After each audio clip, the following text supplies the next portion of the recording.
जय हिंद साथियों, मैं हरि सिंह और आज आपके सामने लेकर आया हूँ सभ्यता के क्रम में पांचवा वीडियो, जिसके अंदर बागोर और गिलुन सभ्यता को जानेंगे। ध्यान रखें, ये जो वीडियो आ रहे हैं इसमें पूरे पूरे पीवाईक्यू, एक तरह से कहे कि पीवाईक्यू का मतलब क्या है कि पिछले वर्षों में जो भी पेपर हुए हैं, जितने भी प्रश्न बने हैं, उन प्रश्नों का इसमें समावेश किया गया है। एजीटी ऐसे कैसे प्रश्न नहीं है, उसके अंदर कुछ ना कुछ मैंने लिख कर अलग से उस प्रश्नों को आपके सामने डिस्क्राइब किया है। और जितने भी प्रश्न बनने की संभावना है वो सभी भी प्रश्न मैंने इसमें रखे हैं। और ये ध्यान रखने की बात है कि इन वीडियो से आपके जैसे जो भी थ्योरी है, जो जैसे बागोर सभ्यता की पूरी थ्योरी है वो इसमें कवर हो रही है, गिलुन सभ्यता की पूरी थ्योरी है वो अपनी इसमें कवर हो रही है। यानी मैं कहूँ कि एमसीक्यू के माध्यम से आपके जितने भी टॉपिक है वो आपको यहाँ पर कवर करवाए जा रहे हैं। क्योंकि मैंने देखा है बहुत बार अभ्यर्थियों को कि सभ्यता पढ़ते हैं, एक सभ्यता पढ़ते हैं, दूसरी सभ्यता पढ़ते हैं, फिर तीसरी सभ्यता पढ़ते हैं और बाद में वो सभ्यता का मिक्सअप हो जाता है। क्यों? क्योंकि सबके अंदर किसी में कच्ची ईंट है, किसी में पक्की ईंट है, किसी में सूखी हुई ईंट है। इससे क्या है कि वो कंफ्यूजन में आ जाते हैं और फिर जब परीक्षा में करने जाते हैं प्रश्न, तो वहां पे वो गलती कर देते हैं। इसलिए मैंने आपके सामने क्या किया है कि सीरीज वाइज एक एक करके मैंने आपके सामने सभ्यता रखी है और उस सभ्यता के अंदर मैंने कालीबंगा पढ़ा दिया। कालीबंगा के बाद में मैं कहूँ कि आहट पढ़ा दिया, गणेश्वर पढ़ा दिया है और बैराट पढ़ा दिया है। ये चार मैंने अलग किया क्योंकि ये सब चारों क्या है, इंपॉर्टेंट है। इसके बाद में मैंने आज आपके सामने बागोर और गिलुन दोनों से एक एक प्रश्न बनने की संभावना बहुत रहती है। और आजकल तो इसमें से प्रश्न बनते हैं, ऐसे ऐसे प्रश्न बनते हैं कि लोगों को किताब के अंदर भी नहीं मिलते। इसलिए आप ये वीडियो पूरा देखें। यदि आप इस वीडियो पर आए हो तो आपको ये वीडियो पूरा देखना ही देखना है, क्योंकि दोनों सभ्यता आपको कंप्लीट हो जाएगी। बाद में कहीं भी कभी भी आपको सभ्यता पढ़ने की जरूरत नहीं रहेगी। इस चैनल को सब्सक्राइब नहीं किया तो चैनल को सब्सक्राइब जरूर कर ले और बेल आइकन पर क्लिक करें, और इसी चैनल पर आने वाले जितने भी वीडियो मिलेंगे वो आपको नोटिफिकेशन के रूप में मिल जाएंगे। तो चलिए चलते हैं अपन बिना देरी किए हुए बागोर सभ्यता, और बागोर के बाद में अपन पढ़ेंगे गिलुन सभ्यता। मुश्किल से 14-15 प्रश्न है इसमें और उसके अंदर पूरी की पूरी सभ्यता मैंने कवर कर दी है। पहला प्रश्न अपने पास, कृषि और पशुपालन के प्राचीनतम साक्ष्य कौन सी सभ्यता से मिले? वेरी इंपॉर्टेंट है, बहुत अच्छे अच्छे एग्जाम में ये प्रश्न पूछा जाता है, लोग गलती करते हैं। तो कृषि और पशुपालन के प्राचीनतम साक्ष्य, प्राचीनतम का मतलब है सबसे पुराने साक्ष्य यदि कहीं पर है तो वो कौन सी सभ्यता है? तो आपको ध्यान रखना है कौन सी सभ्यता है, बागोर सभ्यता। तो आपको ध्यान रखना है कृषि और पशुपालन का जब भी प्रश्न आएगा क्या है, बागोर सभ्यता अपने को टिक लगाना है। ये देखिए मैंने इसमें डिस्क्रिप्शन लिखा है, ये डिस्क्रिप्शन जो है ना ये वाला, ये परीक्षा में पूछा गया था और बहुत सारों को पता नहीं था। कि कहते हैं कि बागोर से कृषि के साक्ष्य या कितने प्रकार की कृषि के साक्ष्य मिले, तो टोटल कितने प्रकार की कृषि हुई थी?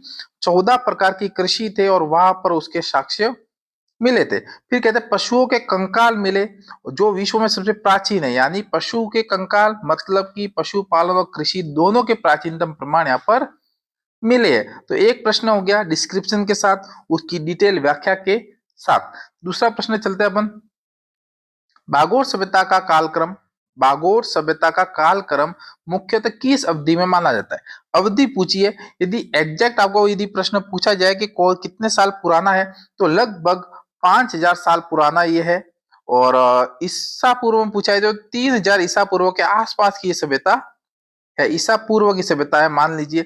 तो ये 3000 किस में आ रहा है, 4000 से 2000 ईसा पूर्व के मध्य में। तो कहा जाता है कि 3000 ईसा पूर्व, 2000 ईसा पूर्व, 4000 ईसा पूर्व के आसपास की ये सभ्यता मानी जाती है। ऐसे प्रश्न पूछे गए हैं, इसलिए कंफ्यूजन नहीं होना है। 3000 ईसा पूर्व, उसके 1000 कम कर दो, 1000 ऊपर कर दो, ये अवधि इसकी हुई। इसकी जगह 5 भी आ सकता है, तो वो भी आ जाए तो कोई दिक्कत नहीं होगी। तो इसका कालक्रम क्या है, 4000 से 2000 ईसा पूर्व का। थर्ड नंबर प्रश्न अपने पास, बागोर सभ्यता का महत्व किस कारण से अधिक है, या कह सकते हैं कि अन्य सभ्यताओं से अलग बागोर सभ्यता क्यों है? तो उसमें अपन कह सकते हैं कि यहाँ पर जो साक्ष्य मिले वो मध्य पाषाण से लगाकर ताम्र पाषाण के साक्ष्य मिले। यानी आप कह सकते हैं कि इतनी पुरानी थी कि मध्य पाषाण से लगाकर ताम्र पाषाण तक के साक्ष्य मिले हैं, कि पत्थरों से लगाकर तांबे तक का जो काम कार्य था वो सब इसमें काल पूरा हो चुका है। ठीक है ना, ये ध्यान रखना है। देखिए नोट करके मैंने कुछ चीजें लिखी है कि बागोर सभ्यता से कंकाल के गले में पत्थर और हड्डियों का हार मिला। देखिए हड्डियों का और पत्थर का हार मिला है, सोचिए कंकाल के गले से। फिर अपन कहते हैं कि लोहे तथा तांबे के उपकरण मिले जिनमें छेद वाली सुई इंपॉर्टेंट है, छेद वाली सुई महत्वपूर्ण है। तो प्रश्न बना था, वेरी इंपॉर्टेंट करना, किस सभ्यता से छेद वाली सुई मिली है? तो बागोर सभ्यता से वो मिली है। नेक्स्ट प्रश्न अपन चलते हैं, बागोर सभ्यता के लोग मुख्यतः किस पर निर्भर थे? निर्भरता पूछी गई, किस पर निर्भर थे? तो आपको पता है कि पशुपालन पर निर्भर थे, शिकार पर निर्भर थे। तो इसका राइट उत्तर क्या है? ए। नेक्स्ट है अपने पास, बागोर सभ्यता से किस पशु के पालतू होने का प्रमाण मिले? पालतू पशु होने के प्रमाण मिले। देखिए ये बागोर सभ्यता से हाथी पालतू हो सकता है, घोड़ा पालतू हो सकता है, ऊंट पालतू हो सकता है, परंतु यहाँ से क्या चीजें मिली है? गाय, भेड़, बकरी, ये सब क्या है यहाँ पर पालतू थे। बाकी जो भी जितने भी मिले वो सब क्या था? यहाँ पर शिकार थे, एक तरह से शिकार करने वाले पशु या कह सकते हैं जानवर थे। तो गाय और भेड़ बकरी जो थे वो पालतू होने के प्रमाण यहाँ से अपने को मिले हैं। फिर अपन देखते हैं 6 नंबर प्रश्न कि बागोर सभ्यता का उत्खनन किस विश्वविद्यालय के जुड़े दल ने किया था? वेरी वेरी इंपॉर्टेंट है। अपन कह सकते हैं ऐसे प्रश्न परीक्षा में पूछे जाते हैं और लोगों की मेरिट डाउन करते हैं। तो आपको ये प्रश्न याद होना चाहिए कि बागोर सभ्यता का जब उत्खनन किया गया तो एक विश्वविद्यालय ने इसमें सहयोग किया था। कौन सा विश्वविद्यालय था? वो था अपने पुणे विश्वविद्यालय। कौन सा? पुणे विश्वविद्यालय। पूना का जो एक विश्वविद्यालय है उसने यहाँ पर सहयोग किया था, उसके द्वारा यहाँ पर एक तरह से उत्खनन का कार्य किया गया था। और वहां पर एक प्रोफेसर थे। कौन से प्रोफेसर थे? प्रोफेसर लेस्लिक। प्रोफेसर लेस्लिक, ये प्रश्न याद रखना है, प्रोफेसर लेस्लिक का संबंध किससे है? तो अपन कह सकते हैं कहां से? बागोर सभ्यता से। किससे? बागोर सभ्यता से प्रोफेसर लेस्लिक का संबंध है। अपन कह सकते हैं प्रोफेसर लेस्लिक किस विश्वविद्यालय से थे? तो वो किस विश्वविद्यालय से थे? पूना विश्वविद्यालय से थे। उसके अलावा इंपोर्टेंट जो है उत्खननकर्ता कौन है? वीएन मिश्र है, वीरेंद्रनाथ मिश्र है। कब किया गया था? 1967 से 1969 के मध्य इसका उत्खनन किया गया था।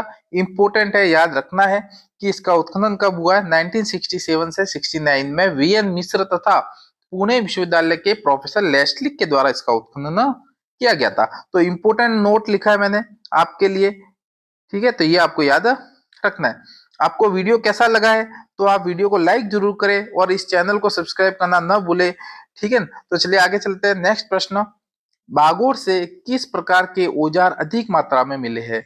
बागोर से किस प्रकार के औजार अधिक मात्रा में मिले? औजार मिले, एक तरह से कहे कि उपकरण मिले, एक तरह से कहे कि हथियार मिले हैं, ठीक है? तो ध्यान रखना इसमें अपन कहते हैं एक माइक्रोलिथ के उपकरण मिले। कौन से? माइक्रोलिथ। अभी माइक्रोलिथ होते क्या है?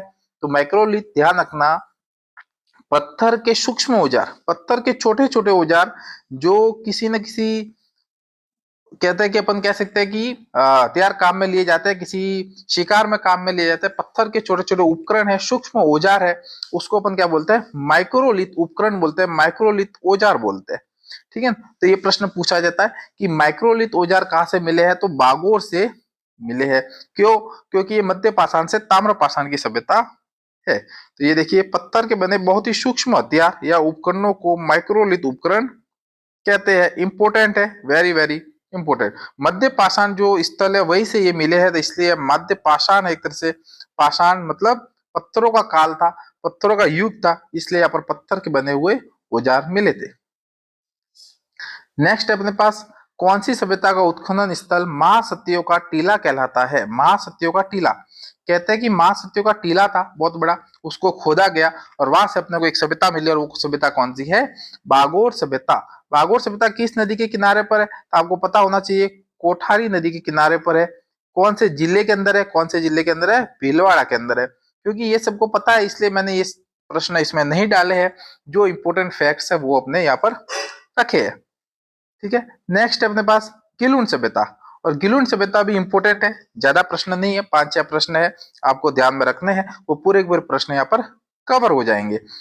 गिलुन सभ्यता कौन सी नदी के किनारे पर है? तो गिलुन सभ्यता कौन सी नदी के किनारे पर है? बनास नदी के किनारे पर। कहां पर है ये? राजसमंद के अंदर है। इंपोर्टेंट क्या है? राजसमंद। तो बनास नदी के किनारे पर राजसमंद के अंदर गिलुन सभ्यता है। गिलुन सभ्यता का संबंध किस संस्कृति से है? गिलुन सभ्यता का संबंध किस संस्कृति से, ऐसा प्रश्न पूछा जा सकता है। तो ये आहड़ या बनास संस्कृति, क्योंकि बनास नदी के किनारे पर है। एक तरह से अपन कहे तो गिलुन सभ्यता बनास संस्कृति से संबंधित है। नेक्स्ट अपने पास प्रश्न, इनमें से गिलुन सभ्यता की खोज तथा उत्खनन से संबंधित कौन नहीं है? ये प्रश्न नहीं वाले प्रश्न है।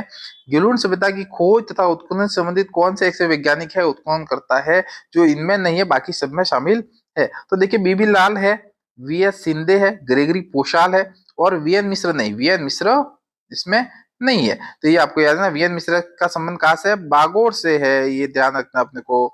तो आप ये तीनों को याद रखना है, बागोर से वीएन मिश्र है, उनको याद रखना है। तो देखिए मैंने लिखा है इसमें पूरा पूरा क्या है कि बीबी लाल ने 1957-58 के अंदर इसकी खोज की थी। पहला प्रश्न बनता है 1957 से 58 के बीच में बीबी लाल ने इसकी खोज की थी। बीबी ब्रिजबासी लाल इसका है फुल पूरा नाम। और अपन कहते हैं कि कालीबंगा सभ्यता के अंदर भी ये शामिल था। फिर अपन कहते हैं इसका उत्खनन किसने किया? तो वीएस शिंदे और ग्रेगरी पोशाल के द्वारा इसका उत्खनन हुआ। कब हुआ? 1998 से 2003 के बीच हुआ। तो आप कह सकते हैं एक तरह से नवीनतम है। 20वीं सदी के अंदर, 21वीं सदी के अंदर ये उत्खनन जो हुआ है उसमें गिलुन सभ्यता शामिल है 1998 से 2003 के बीच। ये सभ्यता 2 टीलों पर खोजी गई। ये भी टीले थे, एक तरह से दबी हुई थी टीलों के बीच में, जिसे मोडिया मगरी बोला गया। ये इंपोर्टेंट है, मोडिया मगरी। और मोडिया मगरी वाला प्रश्न पूछा गया था कि मोडिया मगरी किसके उत्खनन को बोलते हैं? तो गिलुन सभ्यता के उत्खनन को बोलते हैं। बनास नदी के किनारे पर है, राजसमंद के अंदर है, बीबी लाल के द्वारा खोजी गई, वीएस शिंदे ग्रेगरी पोशाल के द्वारा इसका उत्खनन किया गया। एक अपन ने पढ़ा था प्रोफेसर लेस्ली को। प्रोफेसर लेस्ली का संबंध किससे है? तो वो प्रोफेसर लेस्ली को अपन ने देखा जस्ट अभी आगे बागोर सभ्यता से। अभी है अपने पास एक नया नाम ग्रेगरी पोशाल, और ग्रेगरी पोशाल का संबंध किससे है? गिलुन सभ्यता से है। तो चलिए चलते हैं अपन नेक्स्ट प्रश्न की ओर। गिलुन सभ्यता मुख्यतः किस काल की है? गिलुंड सभ्यता मुख्यतः किस काल की है?